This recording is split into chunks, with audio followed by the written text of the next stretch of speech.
সবাইকে স্বাগতম হোমিও ডাইজেস্টের টিউটোরিয়াল সেকশনে। আমি ডক্টর আবু সাইদ। হোমিও ডাইজেস্টের টিউটোরিয়াল সেকশনে আরও একটি নতুন ক্লাস নিয়ে আপনাদের সামনে হাজির হয়েছে। আজ আমি ডিএসএমএস কোর্সের তৃতীয় বর্ষের অবস্টেটিক্স অ্যান্ড গাইনোকোলজির একটি টপিক নিয়ে আলোচনা করব। সেটি হচ্ছে মেনস্ট্রুয়েশন বা রজস্রাব বা মাসিক। এই সংক্রান্ত বিষয়ে আমাদের মেডিকেল টার্মে যেমন প্রয়োজনীয়তা রয়েছে, তেমনই প্রয়োজনীয়তা রয়েছে জনসাধারণেরও এই বিষয়ে একটি ধারণা রাখা।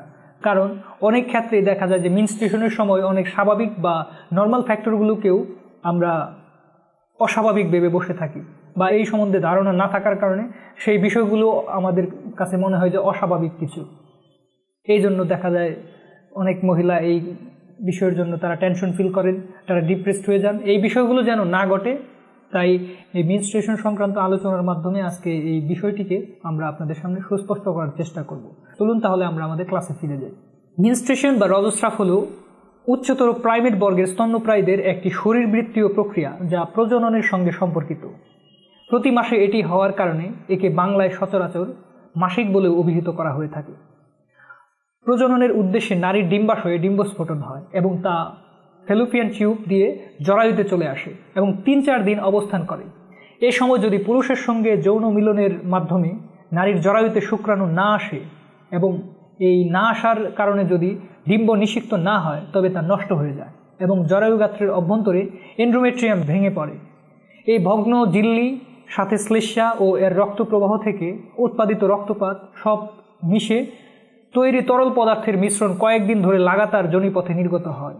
এই ক্ষরণটিই মূলত মেনস্ট্রুয়েশন বা রজস্রাব বা রক্তস্রাব বা ঋতুস্রাব। কখনো একে গর্ভস্রাব হিসেবে উল্লেখ করা হয়ে থাকে। যদি নারীর জরায়ুতে অবমুক্ত ডিম্বটি পুরুষের স্থলিত শুক্র দ্বারা নিষিক্ত হয়ে এন্ডোমেট্রিয়ামে প্রথিত হয়, তবে তার রজস্রাব হয় না। তাই মাসিক রজস্রাব বন্ধ হয়ে যাওয়া নারীর গর্ভধারণের প্রথম লক্ষণ হিসেবে বিবেচনা করা হয়। যদি দেখা যায় যে পুরুষের সাথে যৌন মিলনের কারণে মাসিক বন্ধ হয়ে গেছে, তখন তাহলে একটি গর্ভধারণের পসিবিলিটি এখানে দেখা দেয়। এই রজস্রাব বা মেনস্ট্রুয়েশনের মধ্যে যে সাইকেলটি কাজ করে সেটি হচ্ছে মেনস্ট্রুয়াল সাইকেল বা ঋতুচক্র। এই ঋতুচক্র বলতে নারীর দেহের সাধারণত 28 দিনের একটি পর্যায়ক্রমিক বা পিরিয়ডিক শরীরবৃত্তীয় প্রক্রিয়াকে বোঝানো হয়।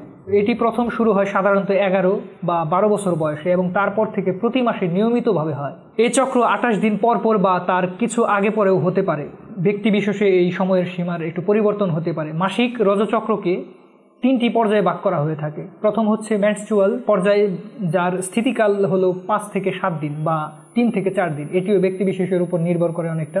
এই সময়টাতে যোনিপথে রক্ত মিশ্রিত রস ক্ষরণ হয়। এই রক্তের সাথে জরায়ুর আভ্যন্তরীণ অস্থায়ী স্তরের খসে পড়া কোষকলা এবং কিছু কিছু গ্ল্যান্ডের রক্ত মিশ্রিত থাকে। তারপর দ্বিতীয় যে পর্যায়টি সেটি হচ্ছে প্রলিফেরাটিভ পিরিয়ড বা পর্যায়। এই দ্বিতীয় স্তরটিতে আবার ফিমেল হরমোনের প্রভাবে এই প্রক্রিয়াটি পুনরায় আবার রিফরমেটিং হতে থাকে, পুনরায় গঠন হতে থাকে। তারপর 3 নম্বর যে পর্যায়টি সেটি হচ্ছে সিক্রেটরি পর্যায়। এই সময়ে জরায়ু বা মাতৃজঠরের অভ্যন্তরের প্রতিটি গ্রন্থি রস নিঃসরণের জন্য একেবারে তৈরি হয়ে থাকে। গ্রন্থি ও তার মধ্যবর্তী স্টমা বা টিস্যুতে রস জমে থাকে। যৌন সঙ্গমের ফলস্বরূপ পুরুষের শুক্রাণু কর্তৃক নারীর ডিম্বাণু নিষিক্ত হলে সেটি জরায়ুতে ইমপ্লান্ট প্রথিত করে। শুরু হয় গর্ভধারণ। আর এই নির্দিষ্ট মাসিকের মধ্যে গর্ভধারণ যদি না ঘটে, তাহলেই কেবল পরবর্তীতে মাসিক রজস্রাব শুরু হয়। রজস্রাবকালীন সময়ে স্বাস্থ্যের ব্যাপারটা সেখানে দেখা যায় যে বিভিন্ন ধরনের ফ্যাক্টরগুলো কাজ করে। অনেক সময় দেখা যায় যে এই রজস্রাব নিয়মিত না হয়ে অনিয়মিত হচ্ছে। বিভিন্ন কারণে এই ঘটনাটি ঘটতে পারে। অনেক সময় ইরেগুলার মেনস্ট্রুয়েশন হয়, অর্থাৎ অনিয়মিত রজস্রাব হয়। অনিয়মিত রজস্রাব একটি সাধারণ সমস্যা। এটি দেখা যায় যে এখন ম্যাক্সিমামের ক্ষেত্রে একটি সাধারণ সমস্যা হয়ে দাঁড়িয়েছে, কিন্তু এটিও একটি সমস্যা। স্বাভাবিক ক্ষেত্রে এই মাসিক রজস্রাব 28 দিন পর পর হয়ে থাকে। এটি স্বাভাবিক, নর্মালি 28 দিন পর পর এই মেনস্ট্রুয়েশন হয়ে থাকে। তবে 2-1 দিন আগে পরেও হতে পারে, ব্যক্তি বিশেষে 2-1 দিন আগে পরে হতে পারে। এটা অস্বাভাবিক কিছু নয়, এটা স্বাভাবিক। তবে এর ব্যতিক্রমও হতে পারে। যদি এর ব্যতিক্রম কিছু দেখা দেয়, তবে অবশ্যই এটাকে সমস্যা হিসেবে আইডেন্টিফাই করে শনাক্ত করে অবশ্যই ডাক্তারের শরণাপন্ন হতে হবে। তারপর যে সমস্যাগুলো হয়, অনেক সময় দেখা যায় যে লেট মেনস্ট্রুয়েশন বা ডিলে মেনস্ট্রুয়েশন, অর্থাৎ বিলম্বিত মেনস্ট্রুয়েশন বা রজস্রাব হয়ে থাকে। আমরা আগেই আলোচনা করেছি মাসিক রজস্রাব প্রথম শুরু হয় সাধারণত 11 বা 12 বছর বয়সে এবং তারপর থেকে প্রতি মাসে নিয়মিতভাবে এটি হতে থাকে। কারো কারো প্রথম রজস্রাব বা ফার্স্ট মেনস্ট্রুয়েশন 9 বছর বয়সে বা তার একটু আগেও শুরু হতে পারে, আবার একটু দেরিতেও হতে পারে। একটু লেট করেও হতে পারে, অর্থাৎ 12 বা 13 বছর বয়সে কিংবা এর কিছু পরেও শুরু হতে পারে। যদি 18 বছর বয়সেও মাসিক রজস্রাব অর্থাৎ মেনস্ট্রুয়েশন শুরু না হয় তবে তা সমস্যা হিসেবে নির্দেশিত হয়ে থাকে। সেক্ষেত্রে শারীরিক ও হরমোনজনিত কোনো প্রকার অস্বাভাবিকতা আছে কিনা, অ্যাবনর্মালিটি আছে কিনা তা নির্ণয় করার আবশ্যকতা দেখা দেয়, প্রয়োজনীয়তা দেখা দেয়। যদি দেখা যায় যে এটি যে সময়টাতে হওয়ার কথা সেই সময় থেকে আরও অনেক সময় চলে যাওয়ার পরও তা হচ্ছে না এবং স্বাভাবিকভাবে হচ্ছে না বা ডিলে হচ্ছে, এগুলো যদি দেখা দেয় এবং সেই সময়টিতে যদি শরীরে কোনো ধরনের কোনো কমপ্লিকেশন সৃষ্টি হয়, কোনো জটিলতা সৃষ্টি হয়, তবে কিন্তু অবশ্যই এটি একটি সমস্যা এবং অস্বাভাবিকতা হিসেবে নির্দেশিত হয়ে থাকে। তখন কিন্তু অবশ্যই ডাক্তারের শরণাপন্ন হতে হয়। যখন এই প্রক্রিয়াটি একটি নির্দিষ্ট সময় পর্যন্ত চলতে থাকে, তারপর যে সময়টি আসে সেটি হচ্ছে মেনোপজ বা রজোক্ষান্তি বা রজলোপ। মহিলাদের একটি নির্দিষ্ট বয়সে এই ঘটনাটি ঘটে থাকে। চলুন তাহলে আমরা এই সংক্রান্ত বিষয়ে একটু আলোচনা করে নিই। রজস্রাব শুরু হয় কিশোরীরা যখন বয়ঃসন্ধিতে বা পিউবার্টিতে উপনীত হয় তখন। এরপর রজচক্র অর্থাৎ মেনস্ট্রুয়েশন সাইকেল দীর্ঘদিন চলতে থাকে। নারীর প্রৌঢ়ত্বে উপনীত হলে তা বন্ধ হয়ে যায়। এই বন্ধ হওয়াকেই মূলত বলা হয় মেনোপজ বা রজোক্ষান্তি বা রজলোপ। যখন এই মেনোপজ দেখা দেয় তখন প্রথমেই এই মেনস্ট্রুয়েশনের সময় রজস্রাবের পরিমাণ আস্তে আস্তে হ্রাস পেতে থাকে এবং রজস্রাবের সময় পরিধি কমে আসে, আর এক সময় রজস্রাব সম্পূর্ণরূপে বন্ধ হয়ে যায়। এই সময়ে মহিলাদের দেহে নানা ধরনের উপসর্গ পরিলক্ষিত হয়। মেনোপজ বা রজোক্ষান্তি বা রজলোপ মহিলাদের জীবনে একটি বিশেষ অধ্যায়। এটি হচ্ছে মহিলাদের জীবনের একটি বিশেষ পার্ট বা বিশেষ অধ্যায়। সাধারণত 43 থেকে শুরু করে 53 বছর বয়সের মধ্যে নারীর জীবনে রজোক্ষান্তি বা রজলোপ অধ্যায়ের শেষ হয়। নারীর বয়স যখন 40 পার হয় তারপর থেকেই মূলত ডিম্বাশয়ের কার্যকারিতা আস্তে আস্তে কমতে থাকে। প্রত্যেক মহিলার তলপেটে জরায়ুর দুই ধারে দুটি ডিম্বাশয় থাকে। এর কাজ হলো ডিম্বস্ফুটন এবং হরমোন নিঃসরণ করা। বেশিরভাগ মেয়েলি হরমোন ইস্ট্রোজেন ও প্রোজেস্টেরন, পুরুষের হরমোন টেস্টোস্টেরন সামান্য নিঃসরণ হয়। রজস্রাব শুরু হওয়ার পর থেকে প্রতি মাসে এক একটি ডিম্বাশয় থেকে ডিম্বস্ফুটন হয় এবং হরমোনগুলো বের হতে থাকে। 40 বছরের পর থেকে হরমোন নিঃসরণ কমতে থাকে। এর ফলে বিভিন্ন ধরনের প্রভাব শরীর ও মনে আঁচড় কাটতে থাকে। তবে এটি স্বাভাবিক ঘটনা হওয়ায় এটি নিয়ে টেনশন করার কিছু নেই। এই সময়টিতে শরীর ও মনের উপর মেনোপজের যে ধরনের প্রভাব পড়ে থাকে সেগুলো হচ্ছে রজোক্ষান্তি শুরু হওয়ার সঙ্গে সঙ্গে অর্থাৎ মেনোপজ শুরু হওয়ার সঙ্গে সঙ্গে মহিলাদের জীবনে শারীরিক ও মানসিক নানা ধরনের পরিবর্তন বা উপসর্গ দেখা দেয়, যেমন মাসিকের অনিয়ম, হঠাৎ করে মাথা গরম বা হট ফ্লাশ, বুক ধড়ফড়, পালপিটেশন, অতিরিক্ত ঘুমানো বা স্লিপলেসনেসও থাকতে পারে, প্রস্রাবের সমস্যা, ওজন বেড়ে যাওয়া, ওবেসিটি, মেজাজ খিটখিটে হয়ে যাওয়া বা মুড চেঞ্জ হয়ে যাওয়া ইত্যাদি দেখা দিতে পারে এই সময়টিতে। তবে এই বিষয়গুলো জীবনধারা বা লাইফস্টাইলের পরিবর্তন দ্বারা এগুলো নিয়ন্ত্রণ করা সম্ভব হয়।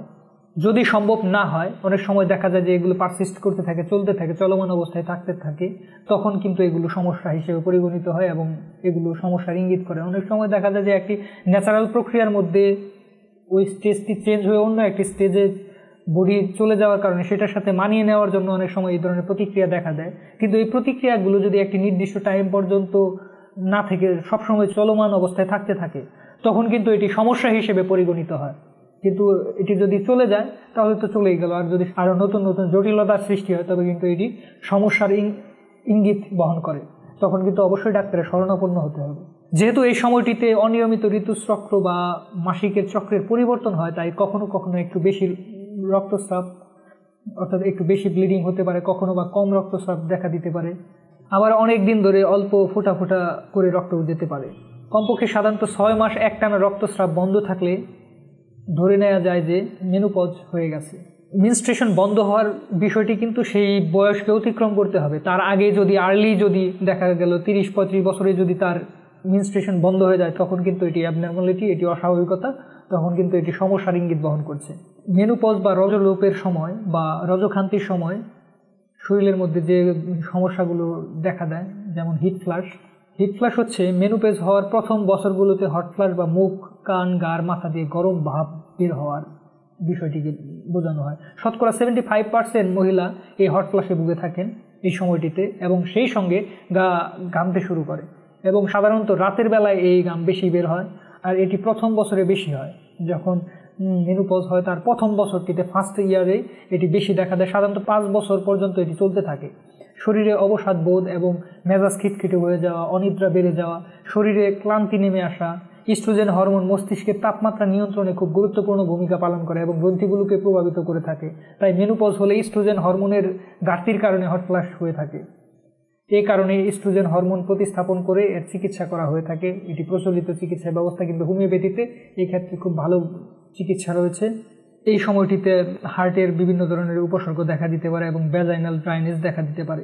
মেনোপজ স্টার্ট হওয়ার সময় এই সমস্যাগুলো যদি দেখা দিয়ে কিছুদিন পরে যদি চলে যায়, নির্দিষ্ট সময়সীমার মধ্যে যদি চলে যায়, তাহলে তো হলোই। যদি না চলে গিয়ে এগুলো পারসিস্ট করতে থাকে, এগুলো একবারে স্থায়ীভাবে থাকার একটি প্রবণতা দেখা দেয়, তখন কিন্তু অবশ্যই ডাক্তারের শরণাপন্ন হতে হবে এবং স্বদেশ বিধান অনুযায়ী চিকিৎসা করে এই রোগগুলোকে নির্মূল করতে হবে। তখন এই অস্বাভাবিকতাগুলোকে কিন্তু স্বাভাবিক একটা পর্যায়ে নিয়ে আসতে হবে। তাহলে এই ছিল আমার মেনস্ট্রুয়েশন বা ঋতুস্রাব নিয়ে আলোচনা। এর সাথে সম্পৃক্ত অন্যান্য বিষয় নিয়েও আপনাদের সাথে আলোচনা করলাম। আশা করি আপনাদের ক্লাসটি খুব ভালো লেগেছে। পরবর্তীতে অন্য কোনো ক্লাস নিয়ে আবার আপনাদের সামনে হাজির হব। এই পর্যন্ত আপনারা ভালো থাকবেন, সুস্থ থাকবেন এবং আমাদের পাশেই থাকবেন। সবাইকে আবারও ধন্যবাদ।